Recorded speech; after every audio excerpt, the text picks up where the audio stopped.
Okay, it is 10:03. So to start us off, I'm going to hand it to Bob Leeser, Vice President of Programs at Tulsa Global Alliance. Hello, everyone. And thank you very much, Hazi, for organizing today's program. I'm Bob Leeser with Tulsa Global Alliance.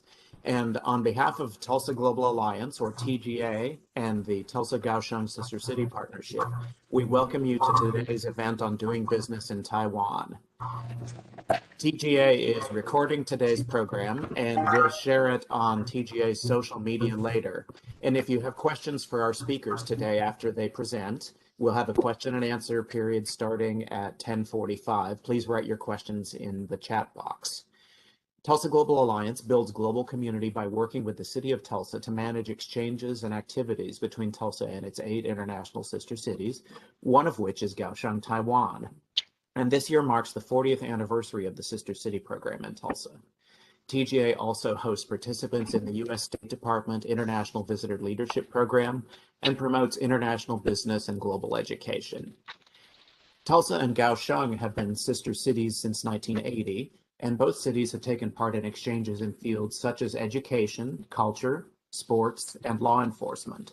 Most recently, the City of Tulsa has sent items, photos, and a video message from Tulsa Mayor G.T. Bynum to Kaohsiung for the 2021 Kaohsiung Sister and Friendly Cities exhibition, and Tulsa is the first of Kaohsiung's U.S. sister cities to do so.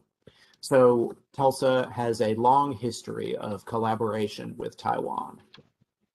I would now like to present Jennifer Springer, Business Development Director for the Oklahoma Department of Commerce, who will be delivering some introductory remarks. In 2020, Jennifer Springer was promoted to Director of Business Development, and she had previously served as Director of International Trade and Foreign Investment. She's been with the Oklahoma Department of Commerce for 10 years. And prior to that, she served as an economist in the research division, specializing in international recruitment. She holds a master's degree in economics from the University of Oklahoma. Jennifer, thank you very much for being with us today. Good morning. And can you guys hear me okay? Yes. Perfect. You never know with technology. We never want to. Yeah, one time I was just over here talking and nobody could hear me. So, well, it's great to be with you all today. I'm Jennifer Springer. I'm the Director of Business Development for the Oklahoma Department of Commerce. And so under my division, we have our international team that works with countries and companies from around the world and works to build better partnerships with them. We have our recruiting team, which is locating companies into Oklahoma that are looking for a location in the U.S. And then we have a team of rural development specialists that are out around the state, meeting with the businesses we have here and helping them find partners in the United States and around the world to help increase trade. And so Oklahoma is rapidly moving forward with recruiting new companies to the state of Oklahoma, as well as helping our businesses expand, thrive, and find new partners around the world. And even during COVID, we launched several programs that were based on growing our businesses here and helping them find new business partners around the world. So just to give you a brief overview, Oklahoma is a state of about 4 million people. We have 2 major metro areas, Oklahoma City and Tulsa. We are located right in the middle of the United States where Interstate I-35, which runs from Mexico to Canada, crosses with the Interstate I-40, which runs from the East Coast all the way to the West Coast. So ideally positioned right in the middle of the United States. And we also have 3 ports on the eastern side of Oklahoma that feeds into a water system that supports about 20 states. So very well connected to the United States and to the rest of the world via our logistics. So Oklahoma's economy, and I just wanted to give you a little bit of an overview of what types of companies are growing and thriving in Oklahoma, as well as which types of companies are looking for partnering with other companies around the world. And so some of the industries that we're proactively recruiting and helping support to find new partners is in our energy side. Oklahoma has always been an energy state, but that expands from traditional energy into all different types of renewables. And also companies that locate here in Oklahoma, our utilities are committed to helping them find completely renewable solutions if that is appealing to their business. Our automotive industry is probably the most rapidly expanding industry in the state of Oklahoma. The southeast corridor of the United States is where that has been traditionally concentrated, but it is pushing further to the west, and also with the companies expanding into the electric vehicle arena. As most of you probably saw in the news from around the world, Oklahoma City, or Tesla in Tulsa was one of the final locations. And so a lot of companies are looking at Oklahoma to expand into the EV arena. We have a lot of OEM companies as well as part suppliers looking at Oklahoma, and we're currently working about $15 billion worth of investment projects. So it is a very hot industry. There's a lot of trends, and we're helping our companies that are already established here build relationships with other companies around the world to support the global supply chain for the automotive industry. Our aerospace sector is arguably our largest. We have 5 major military installations, including Tinker Air Force Base, which is the largest maintenance, repair, and overhaul facility in the world. And so we have a lot of companies there, especially on the global side, international companies that locate to support our aerospace industry here in the state, but also work with other companies around the world. Last 2 that I'll talk about on the bioscience side, on pharmaceuticals and medical devices. After the COVID pandemic, we're seeing that a lot of companies want to have smaller locations, but embedded in the regions they serve. And so we are committed to helping those companies build their global network and in establishing locations. And lastly, distribution, given our location being at the crossroads of I-35 and I-40 on the port system, distribution, a lot of companies like to look at Oklahoma for distribution. One of the things that I'd like to point out is Oklahoma is an active participant in the STEP, which is the State Trade and Exporting Program through the SBA, the U.S. Agency for Small Business. We have grant dollars available for companies in Oklahoma to attend trade events around the world and actively seek partners. So we are very committed to pursuing our STEP grant, but then also looking at ways that we can expand that to help boost exports and imports for the state of Oklahoma. And so those are kind of my brief remarks. I don't want to take up a lot of your time. Sarah Short is on this call. She is a colleague of mine, and we are happy to answer any questions, or feel free to reach out to us. We're always here to help, and we look forward to furthering this partnership that we've had with you guys for so many years. Thank you very much, Jennifer. And now our next speaker will deliver introductory words on the Tulsa-Taiwan relationship and a general overview of Taiwan. And our speaker is Mr. Robert Lowe, who's the Director General of the Taipei Economic and Cultural Office in Houston. Mr. Lowe studied diplomacy at National Chengxi University, and he has a wealth of experience including being past director of the branch office of Taiwan International Airport and serving as the Deputy Counselor at the Embassy of the Republic of China to the Republic of the Marshall Islands. Mr. Lowe, thank you for being with us.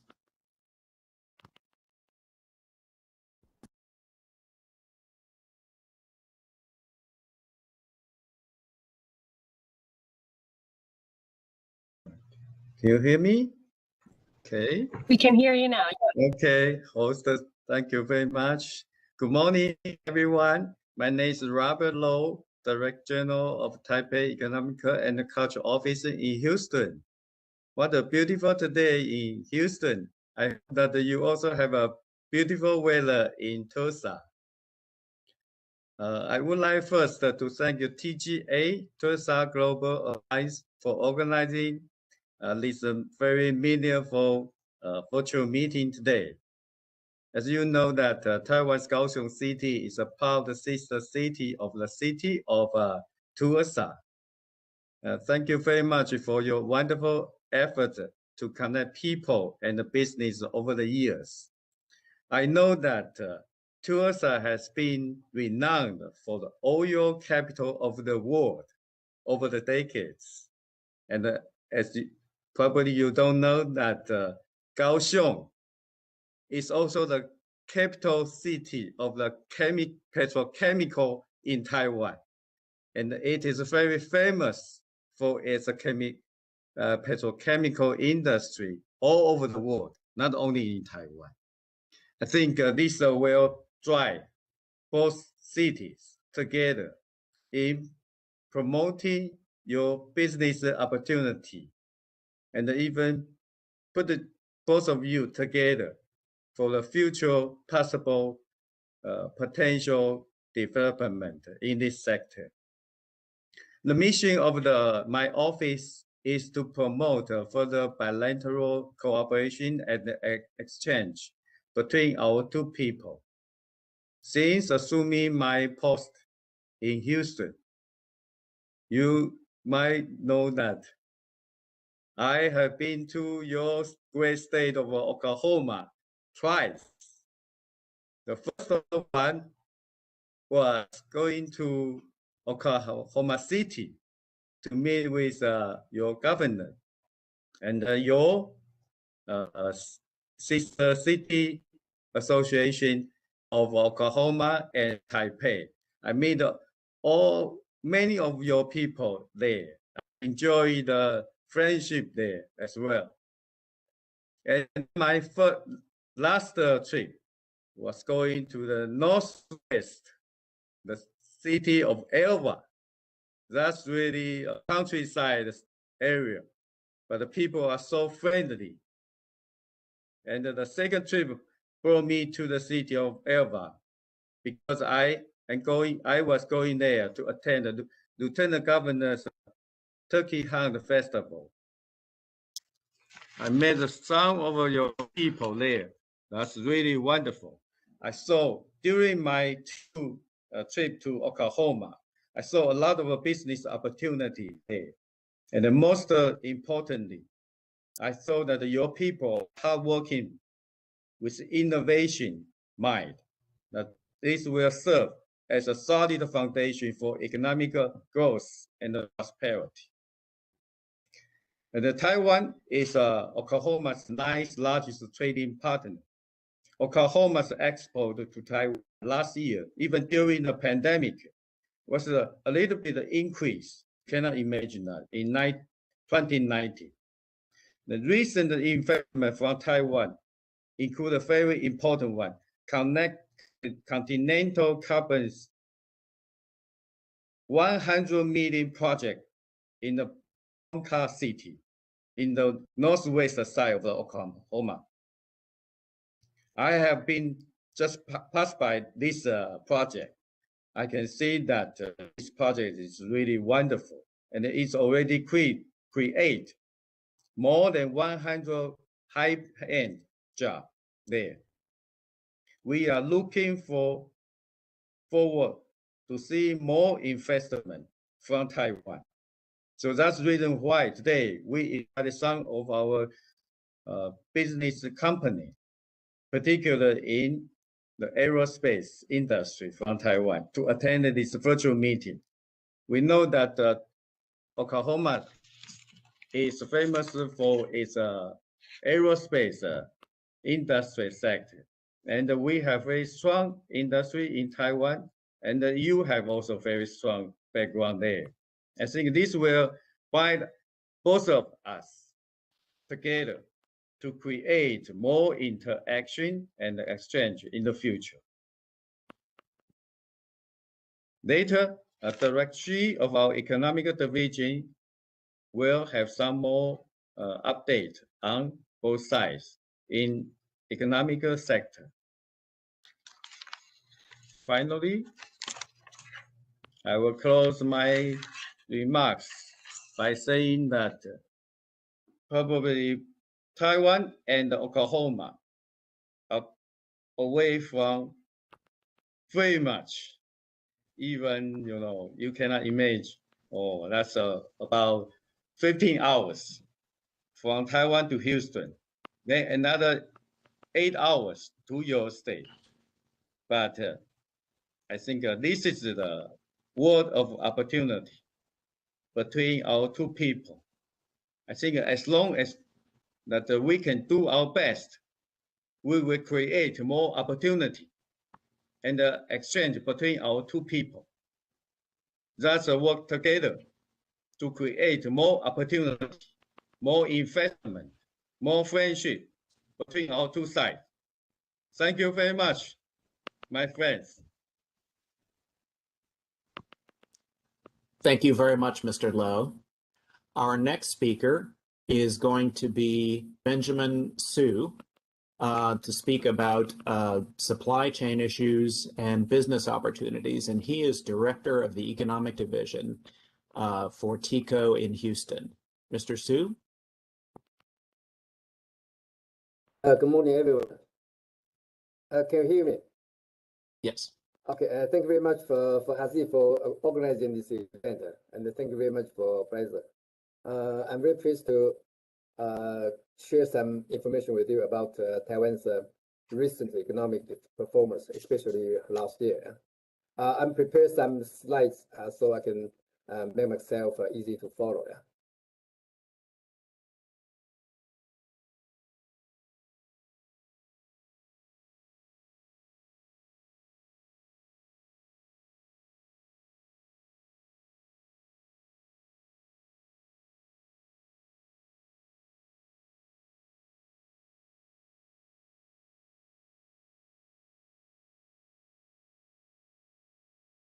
Excuse me, can you see the slide?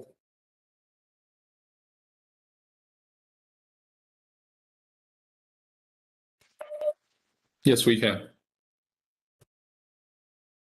But I can't see it myself.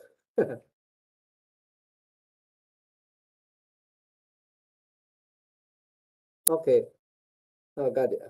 Last year, Taiwan's economy has experienced a roller coaster up and down. There's the good and there's bad, and of course there's ugly. Fortunately, we landed very safely, and with a very happy ending.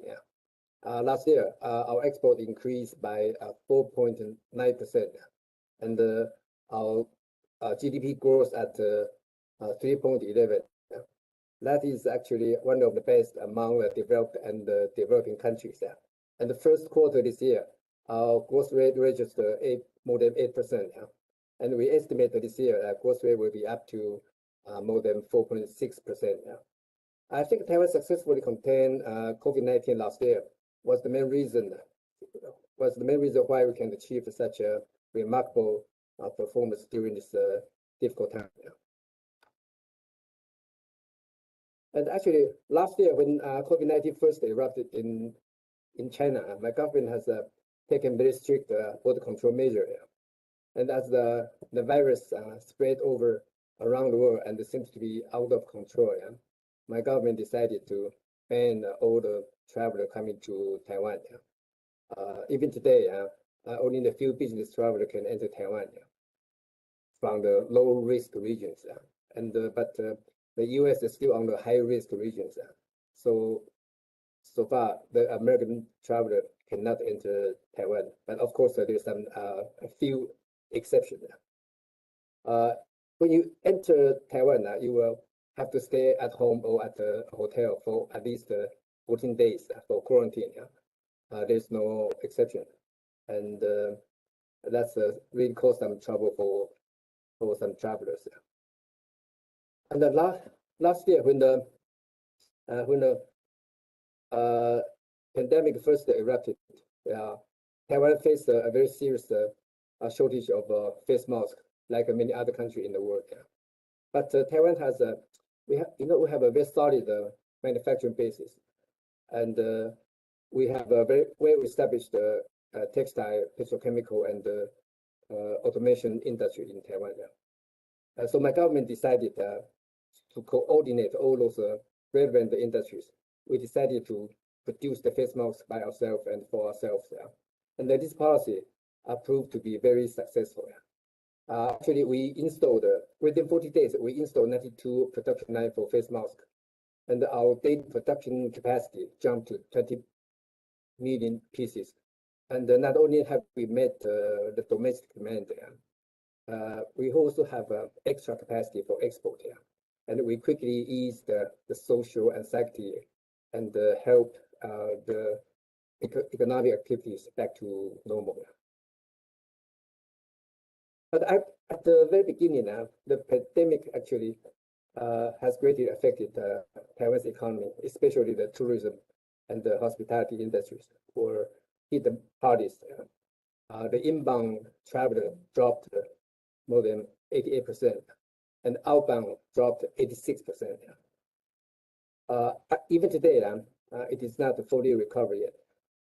You know, the Chinese tourists used to be the most important source of Taiwan's tourist industry. But last year, the number of Chinese tourism dropped from 2.7 million to a mere 110,000. So when the COVID coronavirus was spreading all over the world, Taiwan's major trading partners such as China, Korea, Japan, and the US have suffered from the lockdown policy, which in turn hurt Taiwan's external trade. But surprisingly and luckily, as many countries started to implement the so-called stay-at-home policies, home economy has been booming and helped to create an unexpected demand for computer, for mobile devices, and of course the exercise equipment, which happens to be Taiwan's major export items. Later last year, as the global economy showed signs of recovery, the demand for electronic products surged even higher, and it really helped boost Taiwan's export. Recently, a shortage of chips forced automotive industries to suspend its assembly lines everywhere, and it showed that Taiwan's importance in global supply chain. We know that President Biden issued an executive order in February, asked his administration to strengthen the resilience of a supply chain of critical materials, and that is semiconductor, high-capacity batteries, rare earth, and the pharmaceutical products, including the personal protection equipment. But President Biden also mentioned that, also urged that America should have a close cooperation with allies and partners who share American values. So I think I can say that Taiwan is actually a very reliable and trustworthy and like-minded trading partner of the US. Taiwan has a very critical position in global supply chain, and Taiwan's in semiconductor cannot be overlooked. And Taiwan is also very strong in the manufacturing of a traditional labor-intensive industry, such as face mask. So we'll be more than happy to work together with the US to help build up a secure and a reliable stockpiles of face masks. The trade between Taiwan and Oklahoma has a great potential to grow, I would say. Last year, Oklahoma's #1 export products to Taiwan is the parts of aircraft with a $6.8 million. You know, probably in year 2017, Taiwan's national flag carrier, China Airlines, joint venture with the Northern in Tulsa. Both sides agreed to build factories in Taiwan for the repair and the maintenance of a commercial aircraft. And this factory is actually scheduled to be operated later this year. And so it showed that Taiwan and Oklahoma has more to cooperate on this field. Lucidity is a Taiwanese company manufacturing the safety lighting products for commercial vehicles. In year 2012, Lucidity acquired a company in Tulsa and is now manufacturing lighting products in most koji. So it explained why the number one export items from Taiwan to Oklahoma is lighting products, accounting for 60% of total products in year 2020. Taiwan is actually very competitive in global market, and we enjoy a trade surplus with the US. In order to reduce this, the trade surplus with the US government is not very happy. So we tried very hard to reduce this trade surplus. Over the past few years, my government have organized an annual event called US Business Day. During this event, we invited the state government official to present the business environments of each state. And we also arranged a one-on-one meeting for American companies who is willing to sell to or buying from Taiwan. Last year, due to the pandemic, this event was transformed to a virtual meeting. And we very appreciate that Mr. Brent Kistin, he's on the corner. Mr. Brent Kistin, he's the executive director of Oklahoma's Commerce Department here. Joined this meeting by delivering his virtual speech. You can see that in the red circle is Mr. Kistin. This year, I would say that this event will be held in October again. It very likely it will remain a virtual activity for participants from overseas. So if you are interested in attending this event, or if you want to know more about the Taiwanese economy, you are welcome to contact with my office. Thank you very much. I end my presentation here. Thank you. Thank you very much. And we're now going to be joined by three representatives of different companies who will talk about the Taiwanese business experience in North America. The three of them are Mr. Dershi Zhang, Senior Manager of Business Development with the AIDC, Alex Liu, President of the Taiwanese Chamber of Commerce in El Paso, Texas, Juarez, Mexico, and General Director of the North America Division of Aramex, and Phil Huang, Chief of America Service Business for SMS Infocom Corporation. Our first speaker is going to be Mr. Dershi Zhang.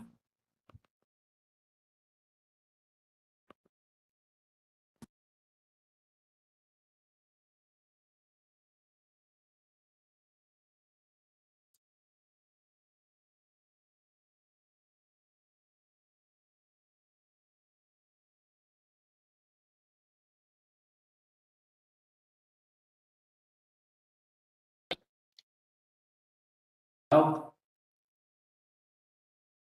good morning. Good morning.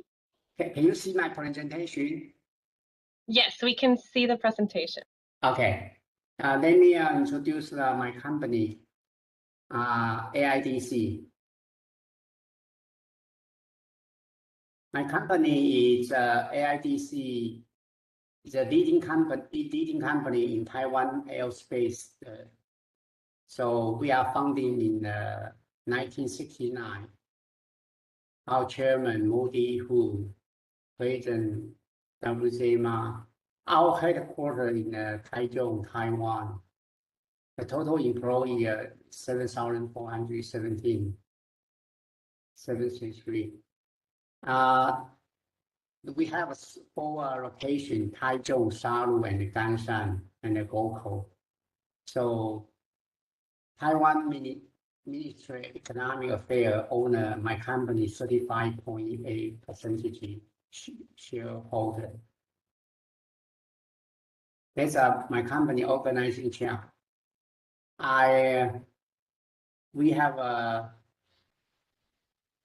our location is at the L18 factory in the South Tao, Taiwan, in Ganshan. We have a military program, manufacturing, engineering, commercial aircraft, and financial human resource. All the organization for vice president. And my facility, we have 3 locations. One facility in the Shadow Complex, the focus on the avionics installation, maintenance, flight test, and assembly. Headquartered on the Taiwan complex.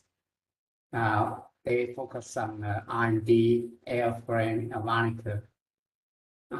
My location in the Ganshan complex, the 47 acres. So we focus on aero engine production and the aero engine test. The following presentation, I will focus to introduce the aero engine production. The ECMC means engine case manufacture sector and TCF turbine center brand. Okay, and so our product portfolio, we have defense, civil aviation, and tech. So our company focus on these three scope of business. Here we like to introduce avionics. You can see we have two dash line here. In 1997, before 1997, we belong to a defense department. So our main product is service for our Taiwan Air Force. But after 1996, our company ownership become the standard of the economic administration. So based on the 1996 too, we have to join the international commercial engine business. So we develop a business with the world-class engine built like GE, Rolls-Royce, Honeywell. After 2014, we become a provided company. Our main customer for the whole engine, world-class engine built. You can see here we have GE and Rolls-Royce in UK, Safran in France. All the engine company, commercial engine company, is our customer. Also includes IHI, Kawasaki in Japan. Our business, we have four major business we like to develop here.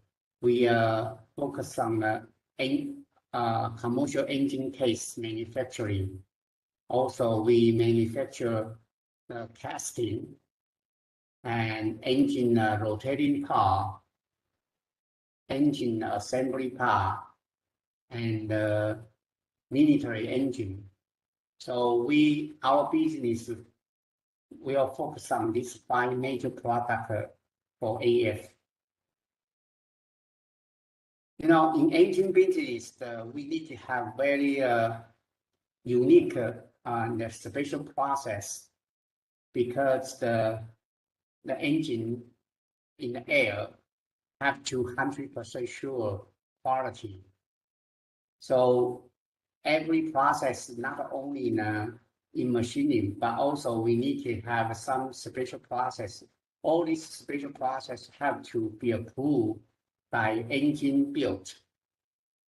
So we have a quality accreditation 270 total in special process. Also, we have a international standard quality system for our special process approved.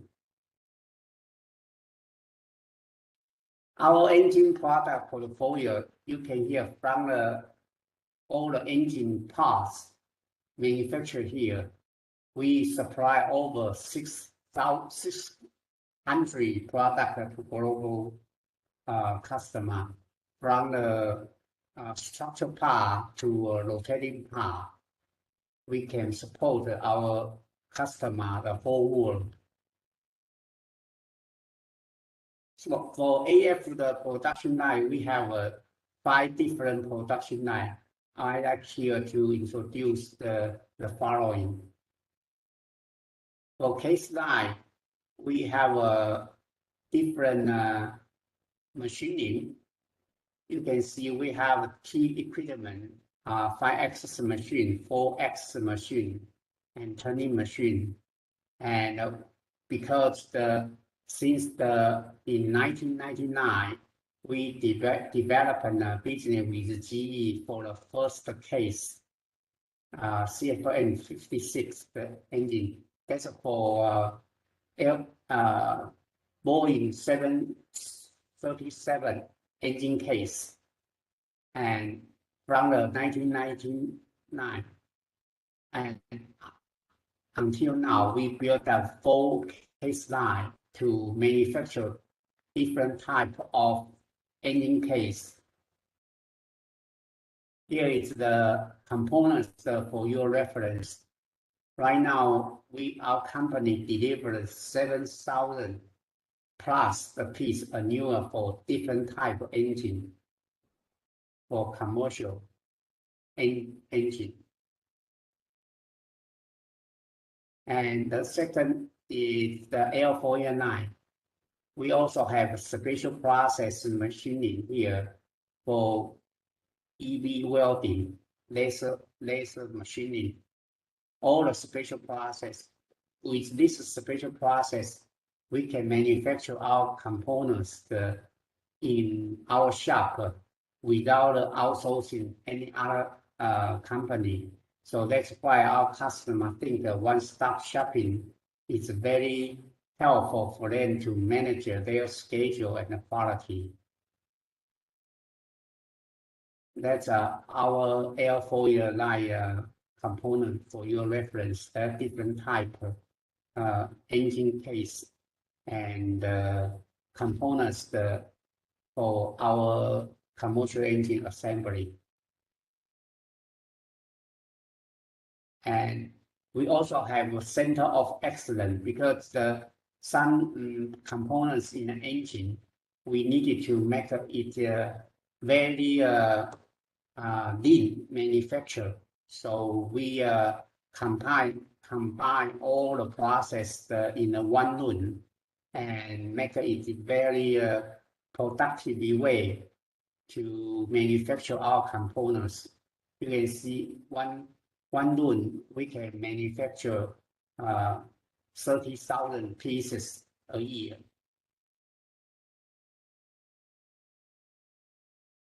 And also we have a air duct center of excellence to put all the process in one room, then to manufacture parts without a long distance travel. So it's make our company more competitive to compete a global supplier. The next line is the testing line. You know, the testing, from testing to finished part is our customer feel very helpful for them to manage their schedule and quality. So with this testing line, we just have a purchase order from our customer and check their requirement, and we use the testing to create our raw material inside in-house, then to the finished part. So AITC provided a one-stop shopping to make our company more competitive in the market. That's a various type of testing parts for your reference. Also, you can see we also have different type of the super alloy engine parts we can manufacture here to support the world-class engine builds. And we have the different vacuum heat treatment. And in the bottom, you can see the different type of the super alloy to support our customer. And we also have turbine center frame facility. This turbine center frame is assembly is quite very high temperature and very difficult part for to be manufactured. So we grab this turbine frame center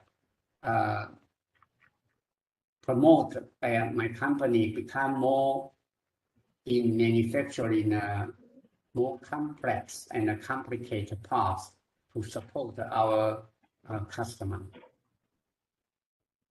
And that's my company briefly introduced for your reference. Thank you. Thank you very much. Our next speaker is Alex Liao.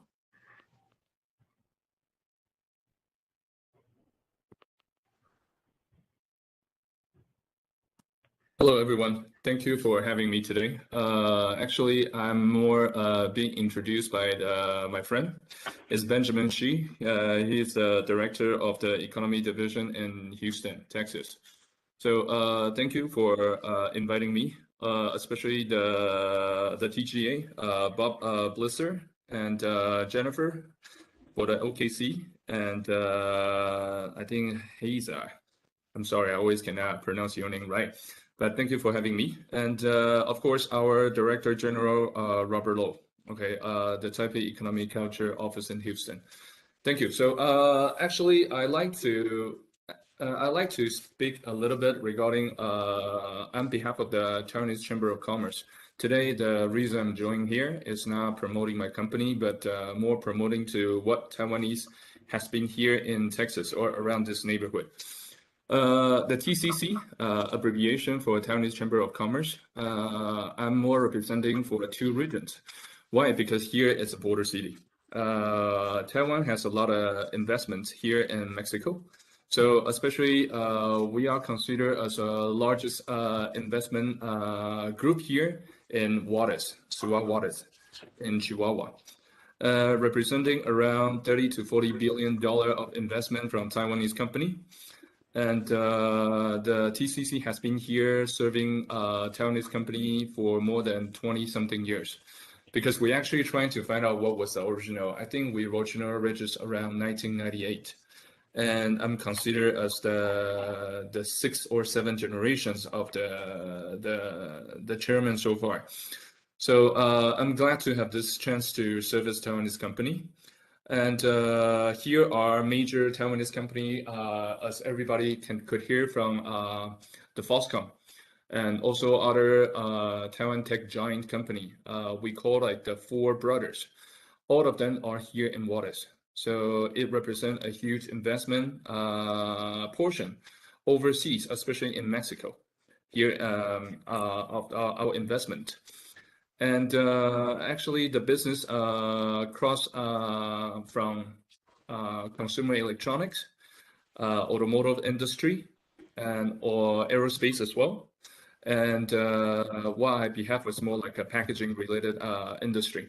So we pretty much cover a lot of what Juarez or Mexico key industries.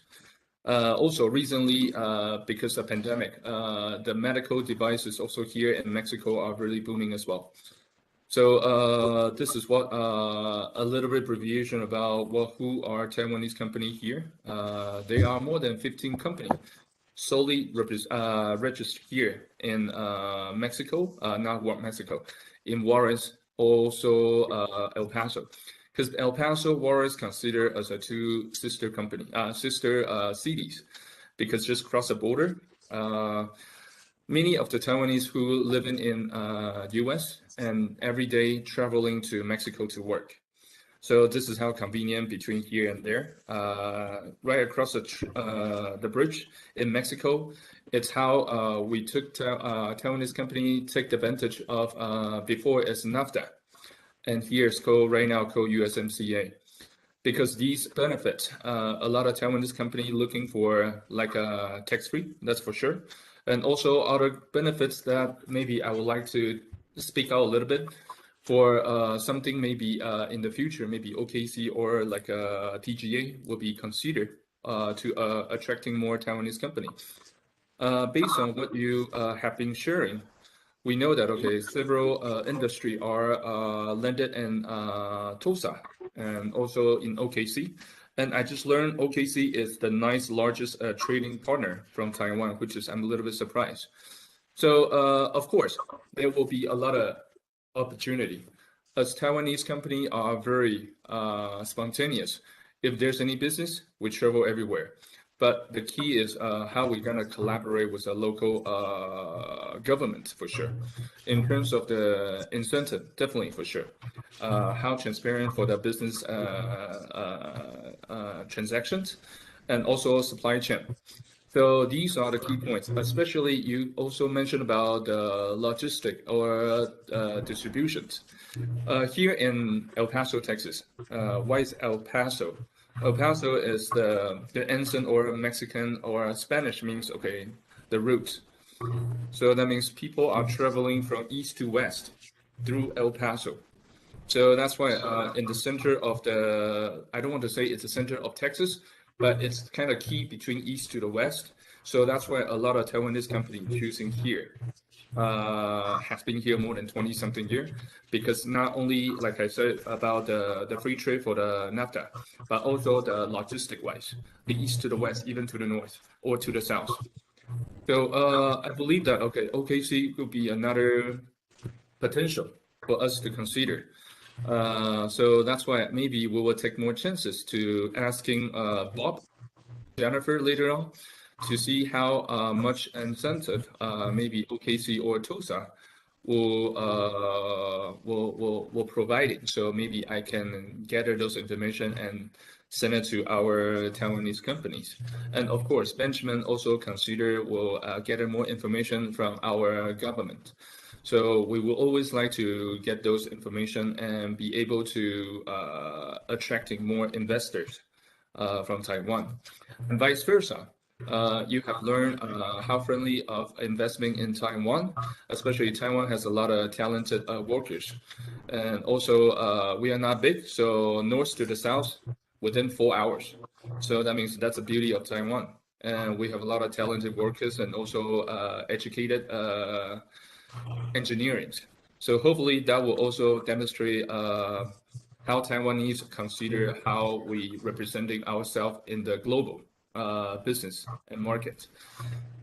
So I believe that me as a representative of TCC here in El Paso or Juarez area, consider we are deeply involved with government. So we hope that there will be a better chance later on.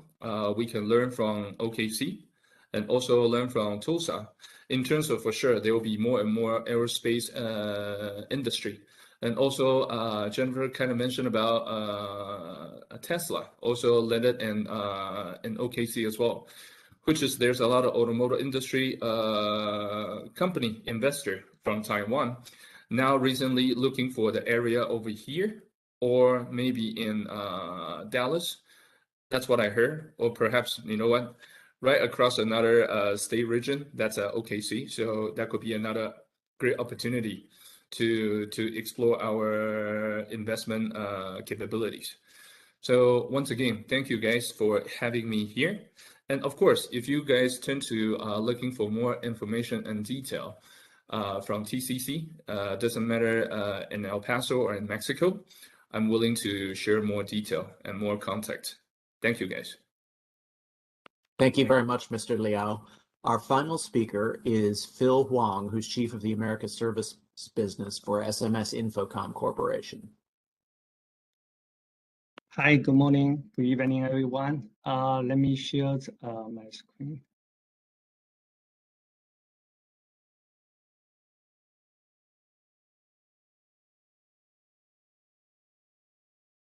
Okay, can you see the screen I'm sharing?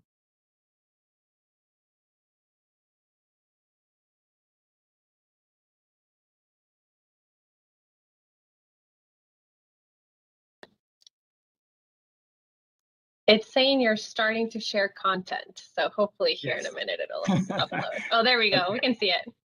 Okay, perfect. Yeah, so let me briefly introduce what we are doing. Our parent company is a Fortune 500 Taiwanese company. And what we are doing is for electronic communications device after sales service. We've been in US over 20 years now.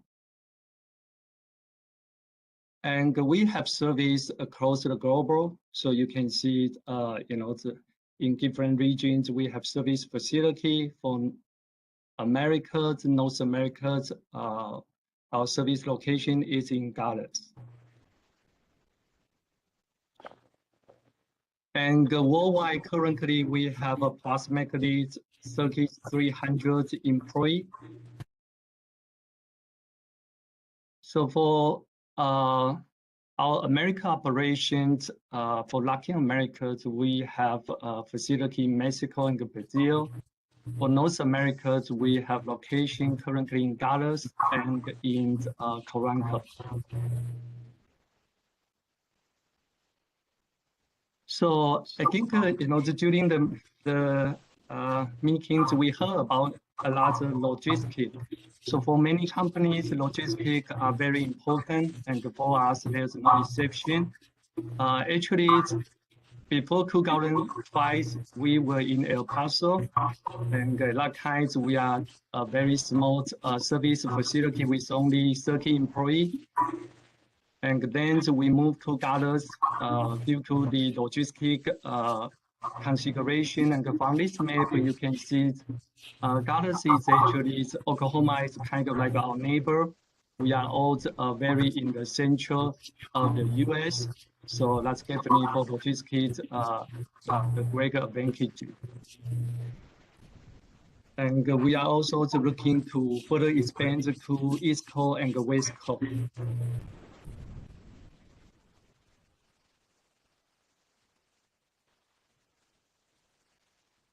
So the other thing is we are also looking to build like a focused solution for cheaper labor cost.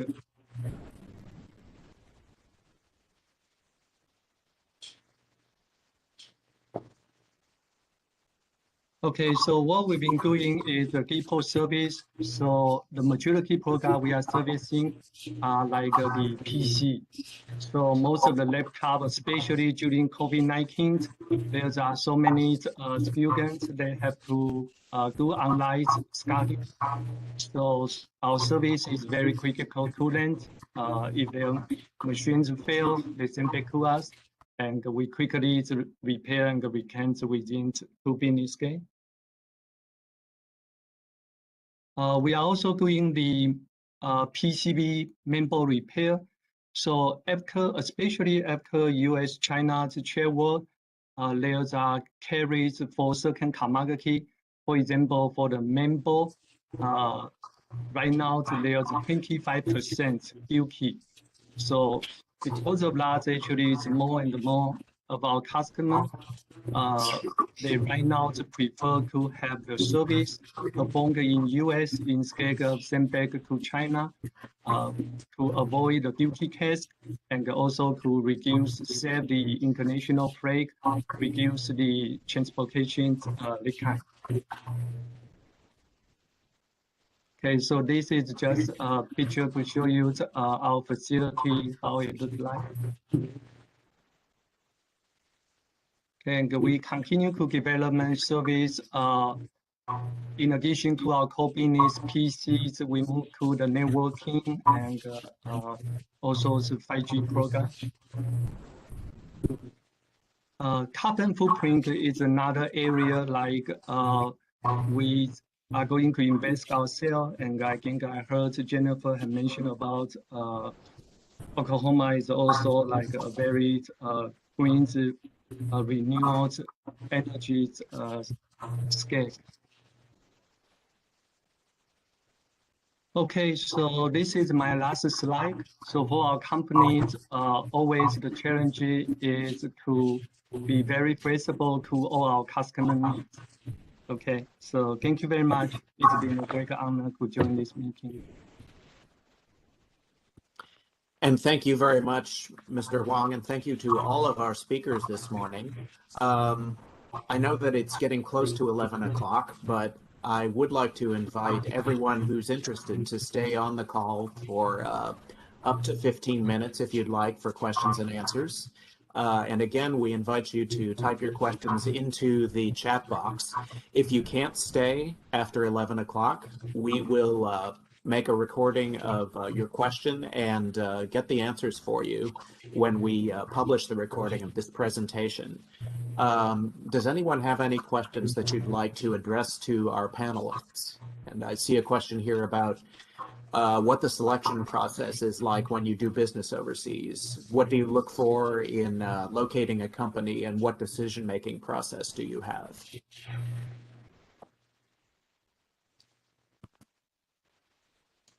Excuse me, I think Alex, can you help to answer this question?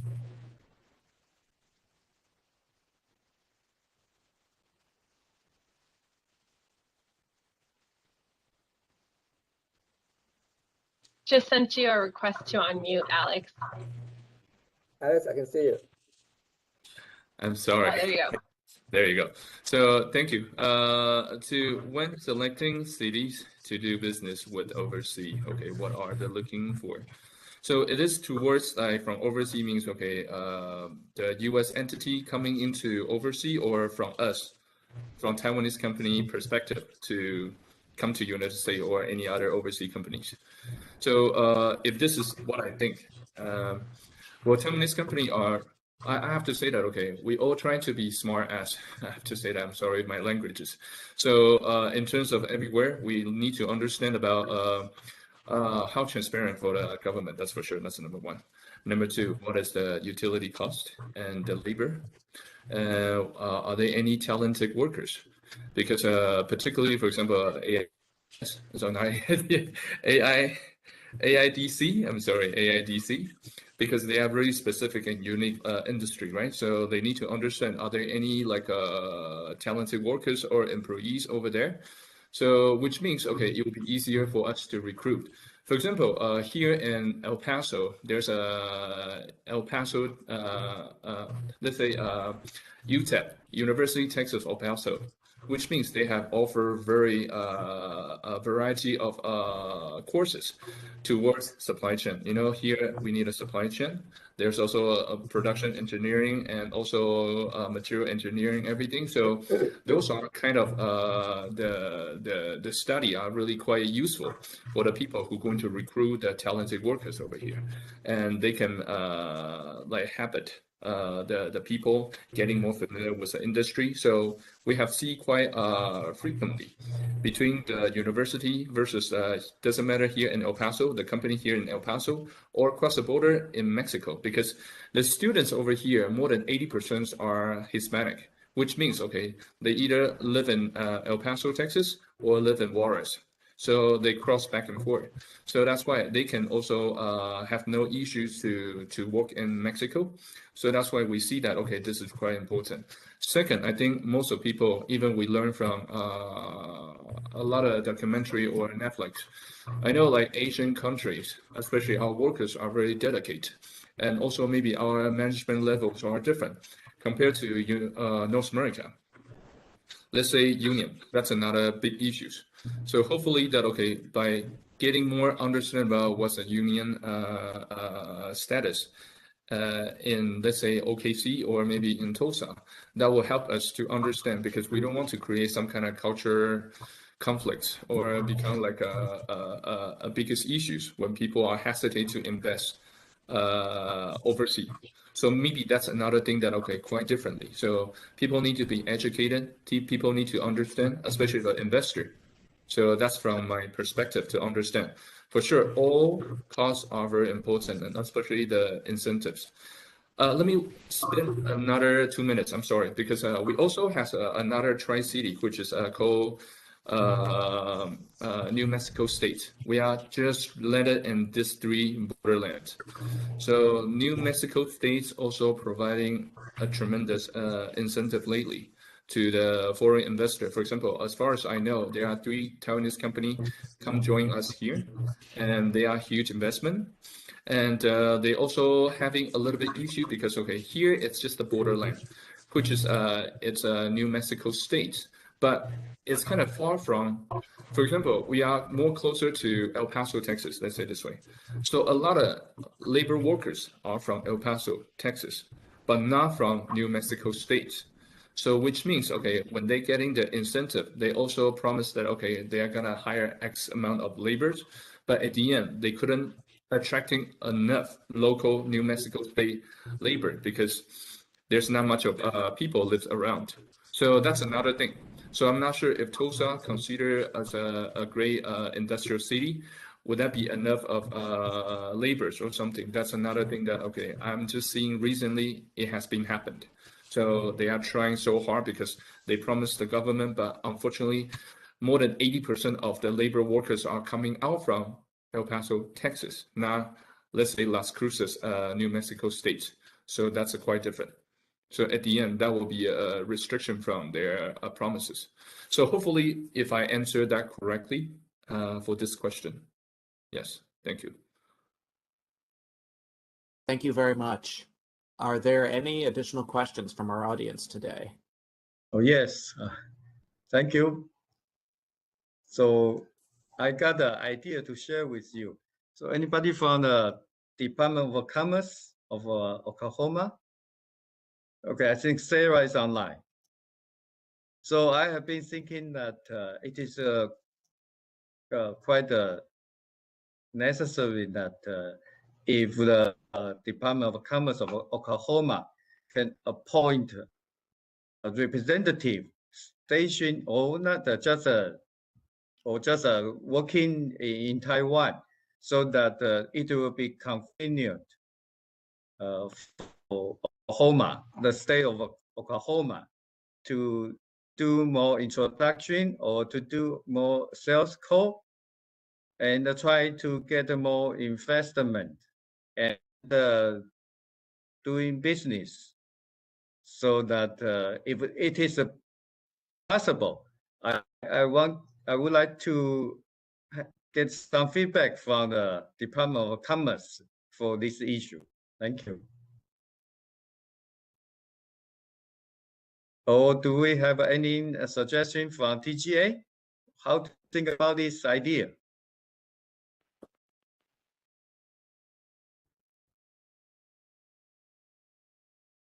Bob, I'm happy to jump in and answer from my perspective. If you wanted to say a few words about what TGA's response would be to start, please go ahead.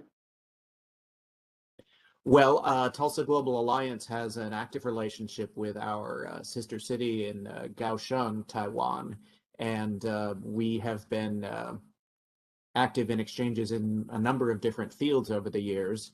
Due to the current pandemic, for the last year, our exchanges have all been virtual. But as that begins to change, we'd be happy to explore increasing business relationships with Kaohsiung and surrounding areas, and between Kaohsiung and businesses in the Tulsa area. I agree, Bob. First of all, I think that it would be a wonderful idea to build and to house a trade office in Taiwan representing the state of Oklahoma to, as you said, to help increase our trade and our relationship. As I understand now, the opening of trade offices can be a little bit politically complicated. So speaking for the Department of Commerce, I can say on our foreign direct investment and international team, this would be a wonderful endeavor for us. However, I can't speak to my ability to make that a reality. And as I understand, there's been quite a bit of discussion regarding this at the office and with our legislature as well. So we'll have to continue that conversation when we have more information. Yeah, Thank you. one of the existing example is about the state of Louisiana. The state of Louisiana just got a representative from the Department of Commerce on behalf of their state or their department to do some introduction or exchange or doing business with Taiwanese company or individual. So that they are doing very well. And you can see that there are a lot of investment projects have taken place in Louisiana. So I think this is quite a very model example for your side to think about this potential possibility. Thank you. And if there were any businesses that you're aware of in the area around Kaohsiung that would be interested in exploring opportunities in northeastern Oklahoma, please feel free to place them in touch with us or with the Oklahoma Department of Commerce.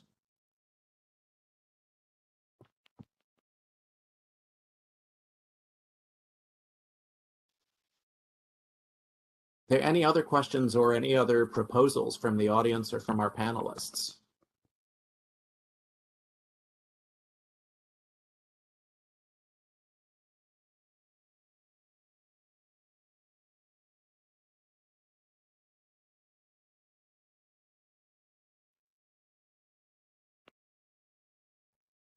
Well, on behalf of Tulsa Global Alliance, we thank all of you for joining us today. A wonderful thank you to our fantastic panelists for being with us today from their various locations around the world. And we appreciate our audience for taking time to join and learn about existing business and opportunities in Taiwan. If you enjoyed this event, please follow Tulsa Global Alliance on our social media or subscribe to our newsletter through our website for news about future programs. And we will be publishing a recording of this through our YouTube channel in a few days, so feel free to watch that. And again, if you have any subsequent questions that come up, please forward them to Tulsa Global Alliance. We're happy to put you in touch with our speakers to try and get you more information. Thanks once again to everyone. We're glad you could be with us. Thank you.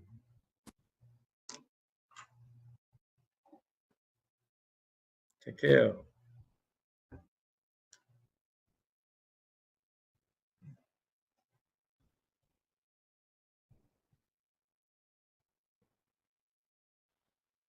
Thank you.